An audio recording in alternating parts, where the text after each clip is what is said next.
Alright then, today we're going to be doing another Webhacking.kr challenge, and I guess before this video starts, I just want to give out a quick warning. Let me just find my little warning thing. I think it's this one.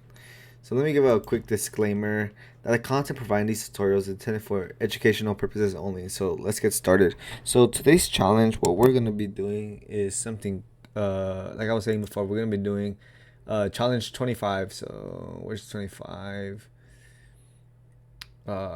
This one, challenge 25, and it's loaded up right here. So I have it right here too, but I just wanted to click it. So with this challenge, it's basically, it looks like we have flag.php, hello.php, and index.php, and it looks like it's loading up the file simply by, if you were to type in the file and then file equals, and in this case hello. So this is what's printing out, hello php. So how are we gonna do this? So how do we print this out? So one of the first things I tried doing is just doing flag. So what happens when you type in flag? Flag is in the code. That's the message that we get. So we have to find a way to be able to leak the code. Let's check index. In index, nothing pops out. So we have both hello. Oh no, not hello PHP, because PHP doesn't look like it's doing it. So we just type hello. It prints out the whatever it's printing out. So in that case, so we try flag. Like I said, it gives us a hint. Flag is in the code. So how do we print out the code? So if you guys aren't familiar, there's a web application vulnerability called LFI. So what is LFI? It stands for local file inclusion. So what does local file inclusion mean? It's basically the ability to be able to, from my understanding, be able to print out or show files that are within a system that you're not allowed to see. And let's see the actual summary. It's an attack which tricks a web to either running or exposing files on a web server. So it's either running or exposing files. So in our case, what we want to be able to do is expose flag.php. So because it says the flag is in the code. So how do we do this? So in our case, I use a very nifty trick called hack tricks. So if you guys know what hack tricks is, it's basically a collection of hack tricks that you could use for either for CTFs or for real life situations. In this case, I'm gonna be using the pen testing web feature and be using file exclusion, and we have a bunch of them right here. So we have a bunch of them. So how do we choose which one to use, or which one to be able to use for the most part? So how do we use this? So we're gonna be using PHP. The reason being is because, like I was saying before, most of these Korean challenges are written in PHP, and through trial and error, this is how you get better at web application testing. In our case, what we're gonna be using, like I was saying before, we're gonna be using a PHP exploit, I guess, in a way. So if we check right here, the one that we're gonna be using is gonna be a filter. So just find it right here. PHP base 64.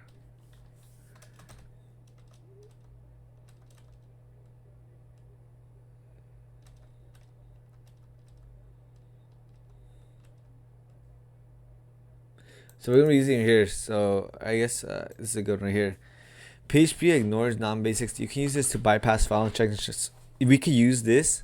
So it's just right here, PHP 64 filter. So you can use this to bypass the file extension check. If you apply a basic zero that ends with a .php, and it will just ignore the dot and then append the PHP to the basics. So here's an example of the payload.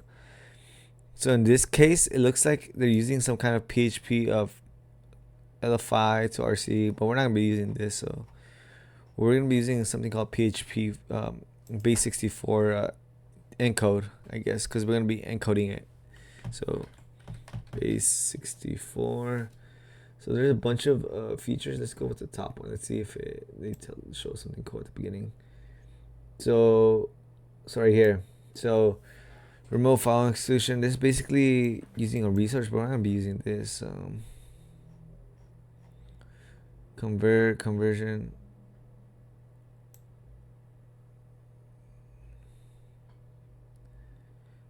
Resource.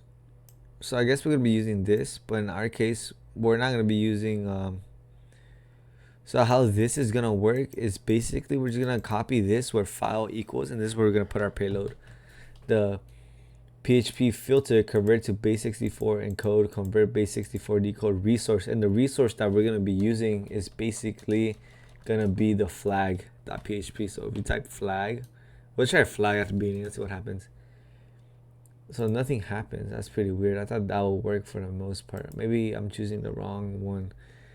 This is how it is for mostly when you do these type of challenges. It's mostly like trial and error and try understanding which one works and which one doesn't.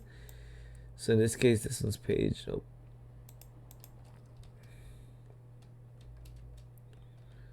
Base64. PHP Base64 LFI. Okay, let's look at this. So local file exclusion. What is local? It allows an attacker exclude blah blah blah. PHP. So PHP wrappers allows the execution of system commands, sends payload through a post method, allows an attacker to include local file and base64 encoded as the output. So this is what we're gonna be using right here.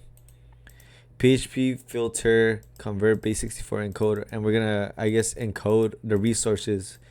In our case, it's not gonna be in. Oh, we could probably do index.php and see what happens, but I doubt anything happens. So we copy it right here. Nothing. Oh wait, let's check out index just like that. Oh, so we get a bunch of we receive a bunch of base64. So if we just base64 decode this, for the most part, base64 decode, and we just paste this, is gonna show us our code. So it's basically the code that we see right here. So you see right here, if file is index.php, exit out. So anyway, let's check the flag one. So what's basically going on, if you check right here, the php.filter, which is this part, it allows an attacker to include all local and base64 local file as the output, and then we're converting it as a base64 right here, and then we just pick the resource, the file that we want to do it to. In our case, we're doing it to index, but we want to do this on flag. So let's see what happens when we do flag. So if we do on flag, we get a base64 string, and then it outputs it out. So this is basically the code but in base64. Now if we just basically paste it right here and then decode it, we get echo flag is in the code, which is what was happening at the beginning. Because if we typed in if we go back right here and we type in flag, we get flag is in the code. So in this case, but to get the flag, it's basically saved in this variable flag. But the variable flag, we were able to get the source code itself, and we see that flag, and this is your first flag. And so what we do with this is we basically just copy the flag that we have right here, and basically put in the authentication feature of Webhacking.kr. So you just probably go to auth and put the flag and then auth it. In my case, I already did this challenge, so it's already solved. But yeah, this was just a quick, to show you guys how to solve old 25. It was just basically using like I was saying before, just it was using some wrappers. That's all for the most part, PHP wrappers. And then you can see right here how they were able to identify the vulnerability. Basically, it looks like it was loading it up on page, but in our case, it was loading the challenges up on file, because every time you switch it, something else would happen. So that's how you kind of identify LFI for the most part, or see the opportunity if LFI is possible. Anyway, that's about it for me. Hopefully you guys learned something new today. I know I did. And I guess I'll see you guys in the next one. Peace.